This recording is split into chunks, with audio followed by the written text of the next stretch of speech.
रिद्धि दे सिद्धि दे अष्ट नव निधि दे न वंश में वृद्धि दे बाकबानी ही हृदय में ज्ञान दे चित्त में ध्यान दे अभय वरदान दे शंभुरानी माँ दुख सब दूर कर सुख भरपूर कर ये आशा संपूर्ण कर दास जानी ये सज्जन को हित दे कुटुंब से प्रीत दे ये जंग में जीत दे माँ भवानी जंग में जीत दे माँ भवानी।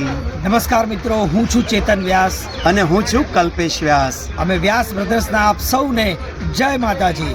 પરા અંબામાં ભગવતી મહાકાળીનું પાવન બેસણું એટલે પાવાગઢ શક્તિપીઠ, જેના પાંદડે પાંદડે અને પથ્થરે પથ્થરે મહાકાળીના નામની ધૂન સંભળાય એવી દિવ્ય ભૂમિકા એટલે પાવાગઢ। તો એ પાવાગઢના સૌમ્ય પહાડની પરિક્રમાનો પુનઃ પ્રારંભ થઈ ચૂક્યો છે સ્વજનો, માટે આપ સૌ માય ભક્તોને ઉત્સાહપૂર્વક પાવાગઢ પરિક્રમા યાત્રામાં જોડાવાનું ભાવભર્યું નિમંત્રણ પાઠવવામાં આવે છે।